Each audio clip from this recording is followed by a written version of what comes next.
You know what's funny? People call you important while they are slowly teaching themselves how to live without thanking you. They borrow your patience, lean on your silence, test your mercy, and then they start confusing your love with weakness. No, not because you were weak.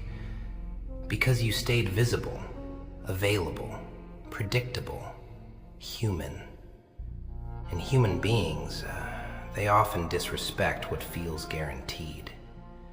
So listen to me carefully. You need to stay with this video until the last second. Do not leave halfway. Do not drift. Do not pretend you understand this after 1 minute. If you cannot handle it now, save this video, come back later, and return when your mind is ready. Because what I'm about to place in your head is not comfort. It is recognition. They did not respect your presence because your presence removed the cost of losing you. That is the sickness. When you were always there, always explaining, always forgiving, always giving one more chance, people stop seeing your value as value.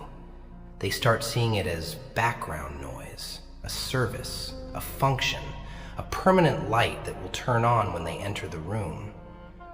And the mind, especially the selfish mind, rarely honors what it assumes it can recover at any time. But absence is a brutal translator. It explains what words never could. Your silence becomes louder than your arguments.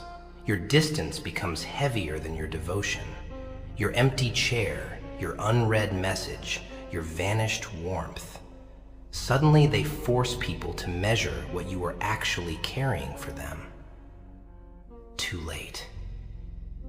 So as always, close your eyes and focus with me very carefully.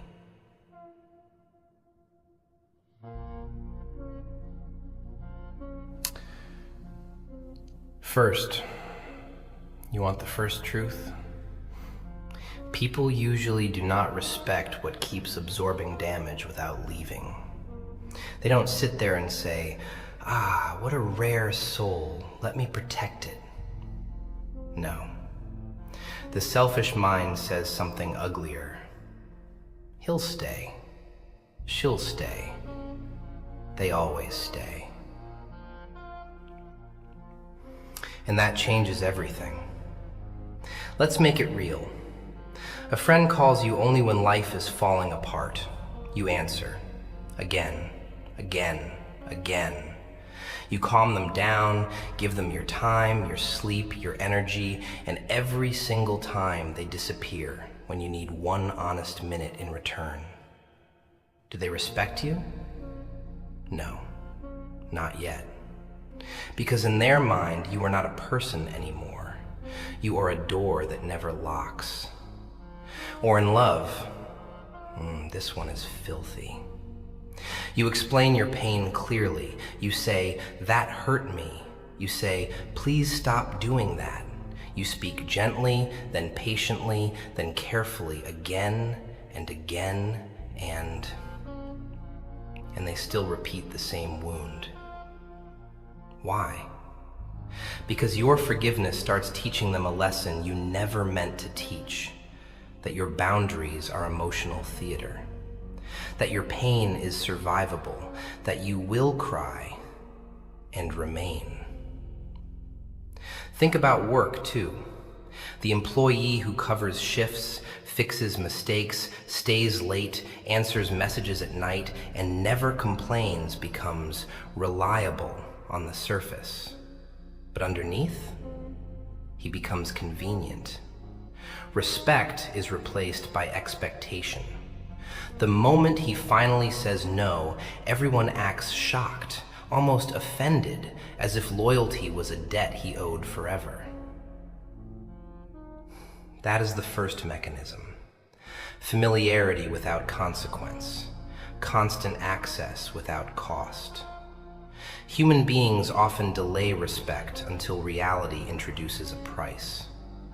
Your presence feels normal, so they treat it casually. Your effort feels endless, so they spend it carelessly. Not always because they are monsters, sometimes because comfort makes people morally lazy. And when that laziness finally meets silence, that is where things begin to change. Stay with me. The ugliest part hasn't even opened its eyes yet. Because the moment you stop being reachable, people are forced to meet the weight of what you are carrying.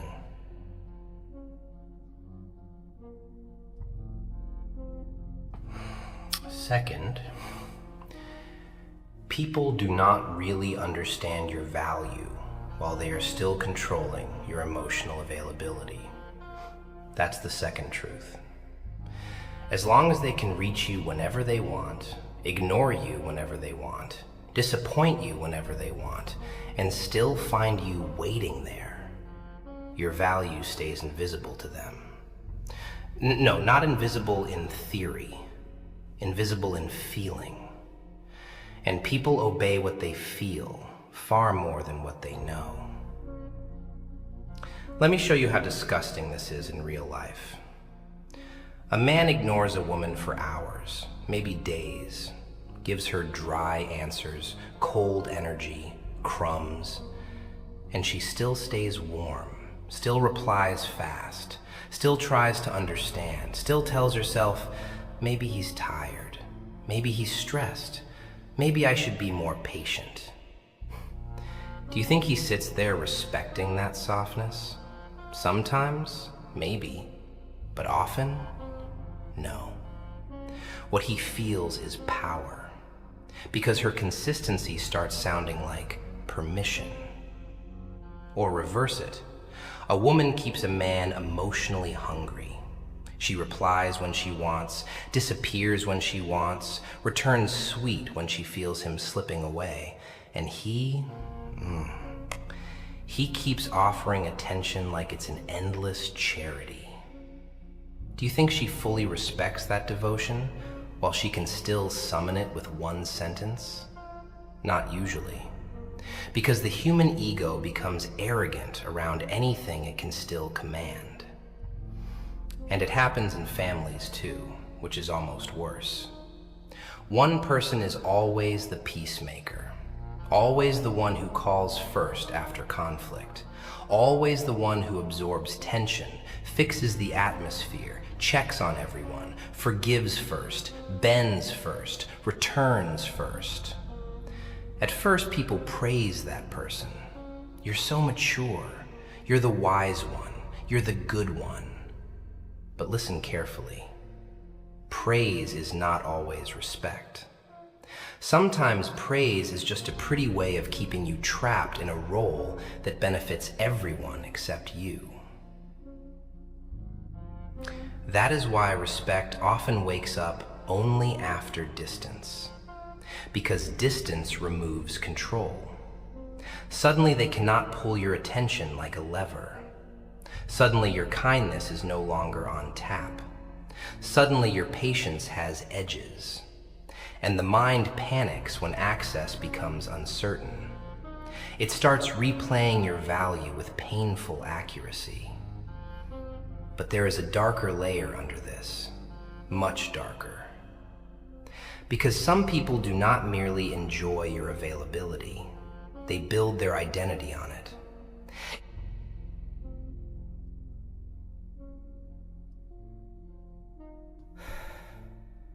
Third, some people do not just get used to your presence, they build parts of themselves on top of it. Your patience becomes their emotional furniture. Your forgiveness becomes their hiding place. Your availability becomes the little invisible floor under their feet. And because that floor does not complain, because it does not crack loudly, because it keeps holding, they stop looking down. That is where it gets ugly. A person who is insecure may act strong only because you keep reassuring them. A manipulator may look calm only because you keep absorbing the chaos they create. A selfish lover may seem confident only because you keep chasing after every cold silence, every mood, every disappearing act, every half answer. No, they are not always powerful by themselves. Sometimes they only look powerful because you keep donating emotional oxygen. And the human ego, the human ego is shameless. It takes borrowed stability and calls it personal strength. It stands on your loyalty and says, "Look how desired I am." It stands on your tolerance and says, "Look how important I am." It stands on your repeated returns and says, "Look how impossible I am to lose." But that illusion only survives while you keep participating in it. This is why your leaving does more than hurt them. It exposes them. The friend who felt important because you always called first now hears the silence and discovers they do not know how to create closeness on their own. The partner who looked secure because you always repaired every rupture now meets distance and realizes they were never being admired, they were being maintained. The family member who acted like the center of emotional gravity suddenly feels the room shift when your calming presence is gone. And then comes the strange part. They call it missing you. Sometimes it is, but sometimes what they miss is the version of themselves that only existed while you were carrying them. That is why the respect arrives late, confused, trembling, almost offended. Because your absence does not just remove comfort, it removes a mirror they were secretly using. And when a person loses the mirror that made them feel powerful, they finally start seeing their real face.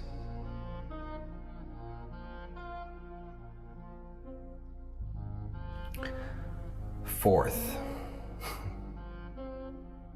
respect comes late because distance forces people to confront evidence they were avoiding while you were still there. When you stay, they can always explain you away. They're emotional. They'll calm down. They always come back. They don't really mean it. And that is the filth of it. Your pain gets rebranded as a phase. Your warnings get downgraded into noise. Your loyalty gets mistaken for weakness because there is no visible consequence attached to mistreating you. But the moment you leave, explanation starts dying. A friend notices the phone is quieter. No check-in, no late-night rescue, no easy warmth waiting to be opened like a door. At first, they act proud. Fine, whatever. People are dramatic. Then a bad day arrives. Then another. Then life does what life always does. It presses on the exact places where your presence used to soften the blow.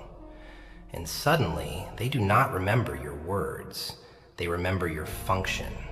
They remember what disappeared. A lover goes through the same humiliation. While you were present, they could flirt with distance, play with your insecurity, take hours to respond, wound you, and then return charming, as if affection could erase disrespect. No, not because they were blind, because they were comfortable. Comfort makes people arrogant.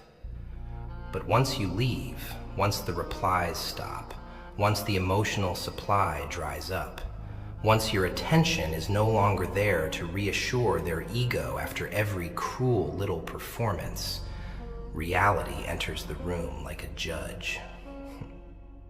And reality is rude. It says, this person was stabilizing you. It says, this person was giving more than you admitted. It says, "This person had value you only recognized when replacement failed." That is why some people start respecting you only after searching for your energy in someone else and not finding it. They discover that not everybody listens the way you listened. Not everybody forgives the way you forgave. Not everybody stays soft after being cut, lied to, ignored, dismissed. They thought your loyalty was common because they had access to it. They only understand its rarity when the market of human substitutes disappoints them. And when disappointment keeps repeating itself, your absence stops feeling like loss. It starts feeling like judgment.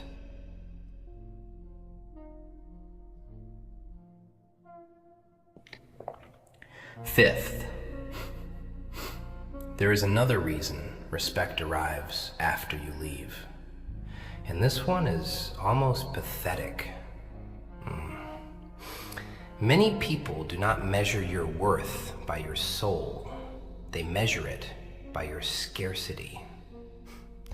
As long as you are there, answering, forgiving, returning, explaining, trying again, your value feels accessible.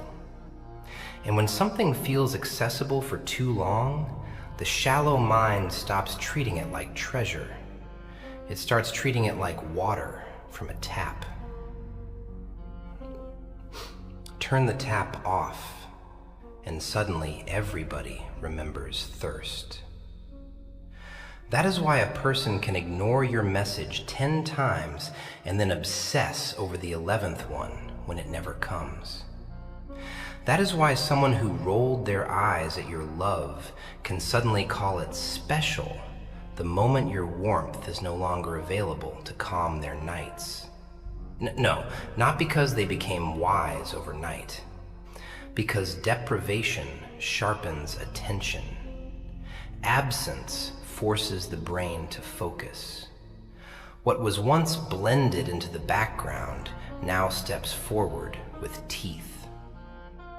Think about ordinary life. A son keeps helping his family, lifting burdens quietly, paying, fixing, showing up, staying respectful even when exhausted. People get used to it. They begin to expect help without gratitude. Then one day, he pulls back. Not with a speech, not with drama. He just stops overextending. And now every missing effort becomes visible. Every task he used to absorb has weight. Every silence has shape. His value is suddenly obvious, not because it grew, but because the room finally had to feel the absence of what he was carrying. Or a woman in a relationship keeps bringing softness into a cold house. She starts conversations, repairs emotional damage, notices moods, keeps love alive when the other person is lazy with it. While she is there, she is too emotional, too sensitive, too much. But the moment she leaves, the house changes temperature. The rooms feel harder, the days feel flatter. And the same person who called her exhausting begins calling her irreplaceable. That is the ugliness of scarcity. It does not always create value, but it reveals hidden value to people who were too spoiled to see it before. Some people only respect what they can no longer touch because possession made them lazy and distance made them honest. So when they finally respect you after you leave, do not rush to call it love. Sometimes it is only panic wearing the perfume of respect.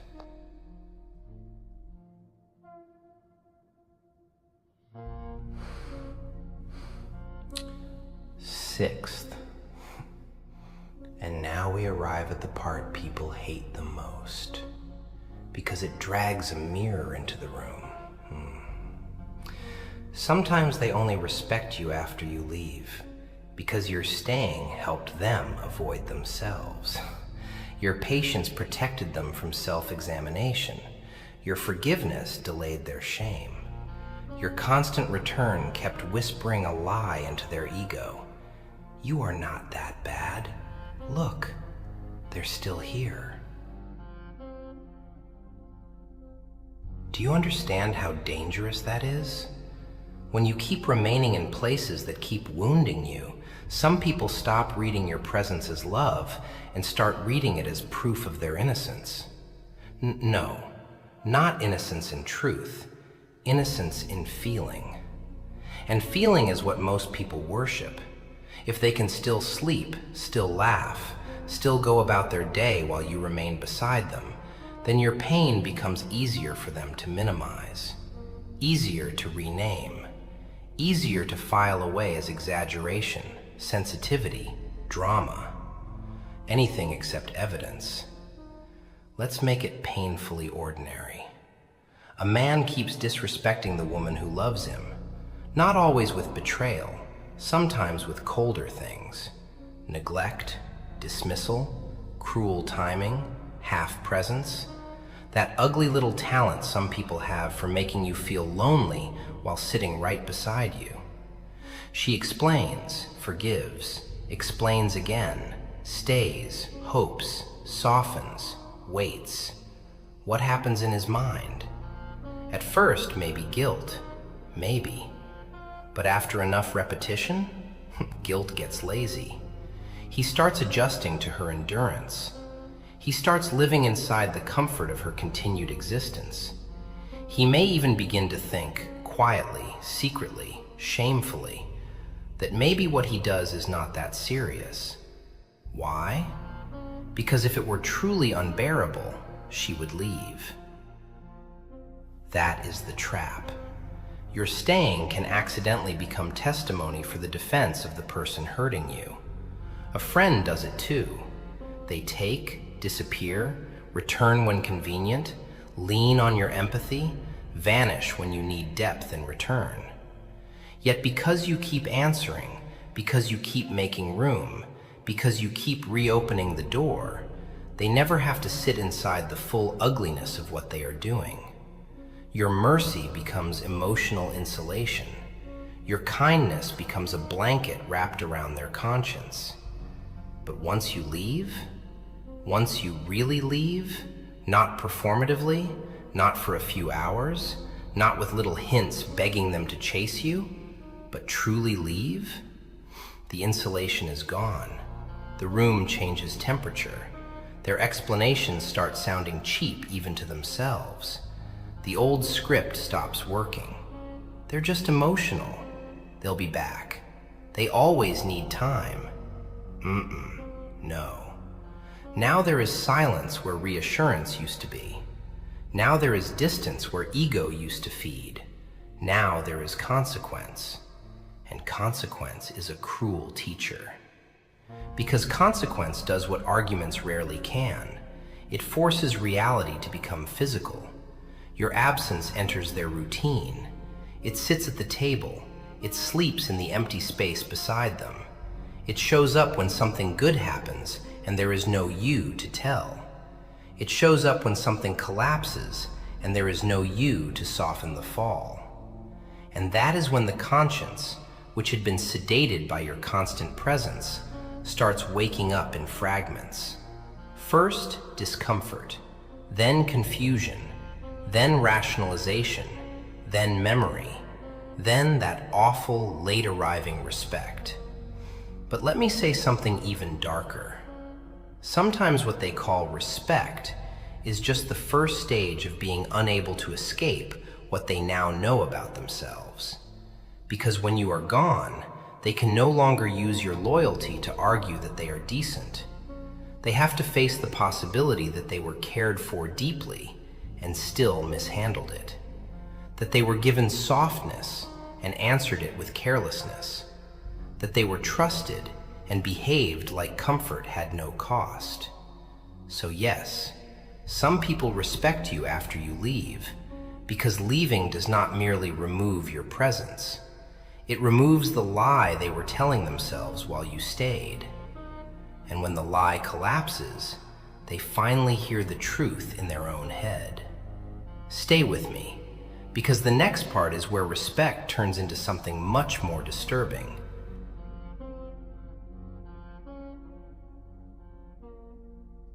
Seventh. Now we step into the part almost nobody says out loud, because it sounds cruel, and worse than cruel, it sounds true. Sometimes they respect you after you leave because your leaving transforms you from a person they could manage into a reality they cannot control.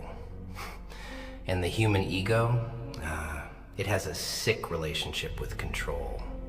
It relaxes around what it can predict. It becomes arrogant around what it can delay. It becomes lazy around what it believes will remain. But the moment something valuable becomes uncontrollable, it starts glowing in the mind. That is not romance. That is not maturity. That is psychological shock. When you were there, they could time you. They knew how long your anger lasted. They knew how many hours before you answered. They knew what tone would soften you, what apology would calm you, what little performance would keep you emotionally available. No, not always consciously. Some people do this without admitting it even to themselves. But they learn your rhythms. They learn your tenderness. They learn exactly how much neglect you can survive before you begin to pull away. And then they throw you just enough attention to keep the bridge from collapsing. Ugly, isn't it? This is why some people seem confident while mistreating you. It is not always because they are fearless. Sometimes it is because they have mapped your mercy. They know you will explain instead of vanish. They know you will ache instead of detach. They know you will question yourself before you question their place in your life. They know, or think they know, that they still have access to the emotional building even after setting a few rooms on fire. But the second you leave for real, you become unreadable. And unreadable people are dangerous to selfish hearts. Suddenly, the old emotional buttons do nothing. The sweet message lands in silence. The delayed apology hits a locked door. The charming tone, the wounded voice, the casual comeback, the half smile, the tiny breadcrumb that once kept you near, none of it produces the old result. And that is when respect often appears, not because they became pure, but because uncertainty humbles them. Control is gone. Predictability is gone. The private confidence they had in your continued availability is gone. Do you know what that does to a person who built comfort on your emotional obedience? It terrifies them. A manipulative partner feels it first as irritation. Why are they acting different?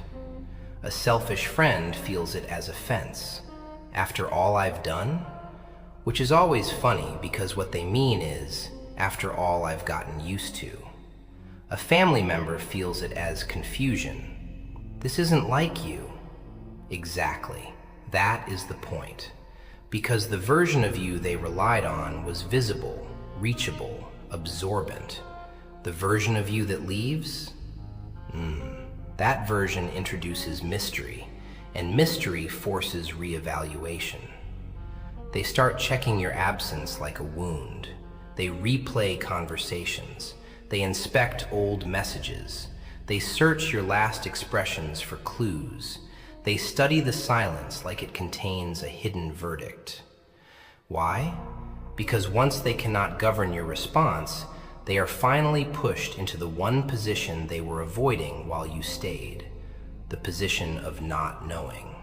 Not knowing whether they matter, not knowing whether you are done, not knowing whether someone else now receives the loyalty they misused.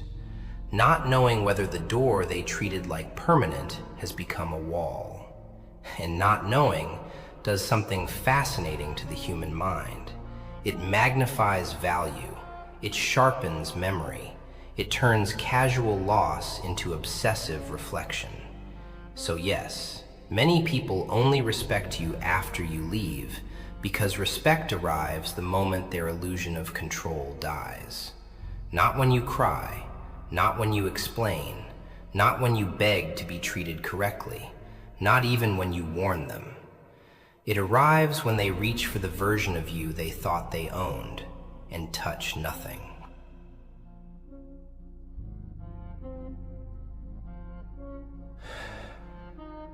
Eighth, and this is where it starts to rot. Because delayed respect does not arrive clean.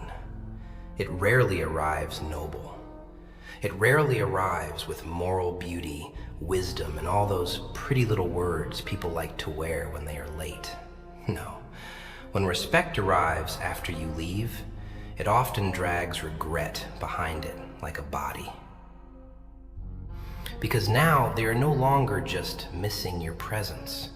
They are forced to compare two realities. The first reality is the one they lived in while you were there. Access, forgiveness, softness, emotional shelter, your stabilizing voice, your patience, your effort, your repeated willingness to understand what they never bothered to explain properly. The second reality is the one they live in after you leave. Silence, uncertainty, emotional friction, the absence of that familiar mercy, the cold little shock of discovering that life does not automatically replace what was once carrying them. And comparison is vicious. A man who toyed with a loyal woman may not miss her fully on day one. No, on day one, he still has ego. He still has pride, distraction, noise, appetite, whatever little toys the shallow mind uses to avoid sincerity. But time is rude. Time removes stage lights. Time strips away performance. Time lets ordinary moments speak. A quiet evening, a difficult morning, a success with nobody meaningful to tell, a failure with nobody safe enough to collapse into. And little by little, his mind begins comparing. She understood me faster. She was patient in a way I never replaced. That room felt different with her. And that, right there, is where regret begins chewing. A friend feels it too. Not dramatically at first, just in tiny humiliations. Another person does not answer with your warmth. Another conversation feels flatter than the ones they had with you. Another crisis arrives, and suddenly they realize most people are not built to keep giving emotional steadiness to someone who only appears when bleeding. Then the memory changes shape. What used to feel ordinary now begins to feel rare. What used to feel replaceable begins to feel expensive. What used to feel easy begins to feel almost impossible to recover. And regret is not gentle when it enters late. Because late regret comes with evidence. Evidence in your old messages. Evidence in your patience. Evidence in the times you explained clearly and were ignored clearly. Evidence in how many chances existed before the silence arrived. Evidence in the fact that they were warned by your sadness long before they were punished by your absence. That is what makes it burn. Not just losing you, but realizing they were shown your value repeatedly and chose comfort over reverence. That is why some people suddenly call you special after you are gone. Not because you changed overnight, because regret finally gave their memory discipline. Now they notice the details they were too spoiled to honor in real time. The way you listened without rushing. The way you calmed things without demanding applause. The way your loyalty stayed dignified even when wounded. The way your presence reduced emotional noise in their life. And the cruel joke? Most of those details were available for free when you were there. Free and therefore taken lightly. So when respect shows up late, it often carries a bitter confession hidden inside it. It says, I understand now, but only because losing you forced me to. And once regret begins speaking that clearly, the next thing that follows is even more disturbing. Because regret does not always stay regret. Sometimes it becomes pursuit.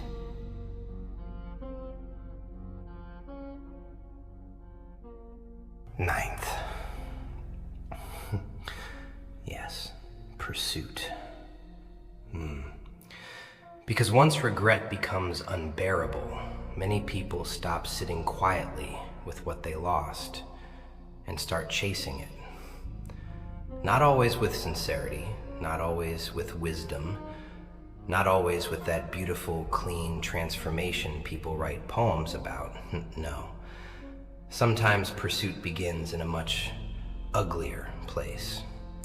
It begins in wounded ego, in panic, in deprivation, in the sudden collapse of the private fantasy that you would always remain available, no matter how poorly you were handled. And that is where people become interesting. When you leave, truly leave, the first thing they lose is comfort. The second thing they lose is control. But the third thing? The third thing is image. Their image of themselves. Their image of the relationship. Their image of how much power they thought they had over your heart. And when that image cracks, pursuit often begins as an attempt to repair identity, not love. They do not simply ask, do I miss this person? They ask a more desperate question. What does it mean about me that someone this loyal finally walked away? That question can eat a person alive. A man who took a woman's patience for granted may suddenly start calling, checking, hovering, performing softness he never respected when it was needed. Why now? Because now her absence is speaking in a language his ego understands. Scarcity, silence, detachment, unreachability. Things he once forced her to feel are now circling back toward him, and he cannot bear his own medicine. So he pursues, not always because he has grown, but because he has finally begun to feel. A friend does it too. They disappear for months when your loyalty is easy, then reappear the moment your energy becomes unavailable. Hey stranger, missed you. Life got crazy. Listen carefully to how often pursuit arrives wrapped in casual words, as if minimizing the distance will erase the truth behind it. Because sometimes they are not trying to rebuild connection. They are trying to test whether access still exists. They want proof that the door they neglected is still willing to open. And this is where people get confused. They mistake pursuit for repentance. They mistake attention for respect. They mistake urgency for love. No, not yet. Pursuit by itself proves almost nothing. Sometimes it is real. Sometimes it is the beginning of conscience. But sometimes it is only emotional withdrawal symptoms. The taker is shaking because the supply is gone. The The selfish heart is alarmed because its favorite certainty has become a stranger. That is not redemption. That is dependency, realizing it is no longer being fed. And the most dangerous part? Pursuit can look beautiful when it is late. Late apologies sound deeper. Late tenderness feels more dramatic. Late effort appears more precious because it is finally attached to loss. But loss makes actors look profound. Be careful with that. Because some people do not pursue you to honor your worth. They pursue you to restore their access. They want the relief of knowing they still can. They want to reopen the old emotional supply line. They want the old arrangement back, your softness, your understanding, your loyalty, your repeated returns. All the things they were too spoiled to respect when they had them in full daylight. They do not miss accountability. They miss convenience. That is why the pursuit phase reveals more than the loss phase ever could. Watch what they actually chase. Do they chase your healing or your availability? Do they chase truth or a response? Do they chase repair or reassurance? Do they want to understand the damage or simply stop feeling the consequences of it? Because the person who truly begins to respect you after you leave behaves very differently from the person who is merely panicking. The one who panics rushes toward relief. The one who respects moves toward responsibility. The one who panics wants the bond restored quickly, cheaply, emotionally. The one who respects is willing to stand in discomfort long enough to face what they did without controlling your pace. One is chasing possession, the other is facing reality. And reality is where masks begin slipping.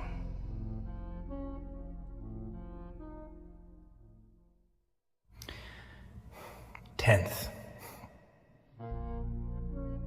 This is the question, isn't it? When they come back after you leave, when the voice softens, when the words get heavier, when the regret starts sounding almost holy, did they finally love you? Or did they simply begin mourning the comfort of having access to you? No, do not answer too fast. This question ruins illusions, and illusions scream when they are dying. Because love and access can wear very similar clothes in the beginning. Both can sound emotional. Both can sound intense. Both can sound urgent. Both can say, I miss you. Both can say, I need you. Both can even say, I was wrong. But they are not the same creature. Love is willing to face your pain without rushing you out of it. Access wants your response as quickly as possible. Love respects the wound it caused. Access is mostly disturbed by the silence that followed. Love can tolerate not being forgiven immediately. Access becomes restless the moment it cannot control the timeline. That is the difference people miss when they are starving for closure. A person returns with tears, with speeches, with memory, with trembling words, and the heart wants to believe that delayed intensity must finally mean truth. But pain makes people vulnerable to theater, especially when the theater arrives dressed as repentance. Look closely. Do they speak mostly about you or mostly about themselves? Do they say, I see what I did to your spirit? Or do they say, I've been miserable, I've been broken, I can't sleep, I can't lose you? One language centers your reality, The other centers their deprivation. One is grief for what they damaged. The other is panic over what they can no longer reach. And here is the harsh part. Many people confuse the shock of losing control with the depth of love. They come back louder, softer, sweeter, more poetic, more present than ever before. And it feels convincing because they are finally giving energy. But why now? Why only now? Why did consequence have to drag tenderness out of them like a confession? Why did your disappearance achieve in silence what your suffering could not achieve in words? That is why you must listen for one thing above all else: responsibility. Not charm, not tears, not urgency, not nostalgia. Responsibility. The person who truly begins to respect you after you leave does not just reach for reunion, they reach for truth. They do not merely say, "Come back." They reveal that they understand the pattern, the entitlement, the selfishness, the blindness, the comfort they built on your loyalty. They do not try to erase the weight of what happened with dramatic affection. They stand under it. And most people cannot stand under the truth for very long. Because truth offers no immediate relief. It does not guarantee your return. It does not hand them control. It does not reopen the old door just because they finally knocked correctly. So watch what happens when access is not restored on demand. Do they remain honest? Do they remain accountable? Do they remain respectful without rewards? Do they accept that your silence may be the consequence they earned? Or do they become irritated, wounded, offended, manipulative, poetic one minute, cruel the next? That shift tells you everything. That shift reveals whether they loved your soul or merely depended on your availability.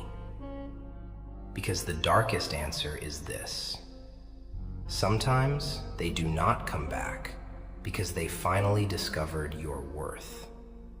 Sometimes they come back because your absence exposed their emptiness. And emptiness is loud. It begs, it performs, it remembers selectively, it romanticizes what it once mishandled. It calls its hunger devotion. But hunger is not always love. Sometimes it is just hunger. So when they finally respect you after you leave, do not be hypnotized too quickly by late tenderness. Ask the only question that matters. Do they miss you, or do they miss having you?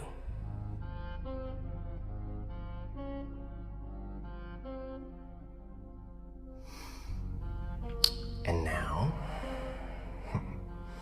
if you are still here, if you stayed with me until this final breath of the video, then good. That means something in you is waking up. It means you did not run from the truth when it started getting ugly.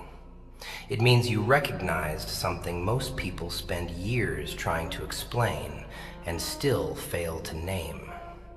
That respect given after your absence is not the same as respect given while you were still bleeding in front of them.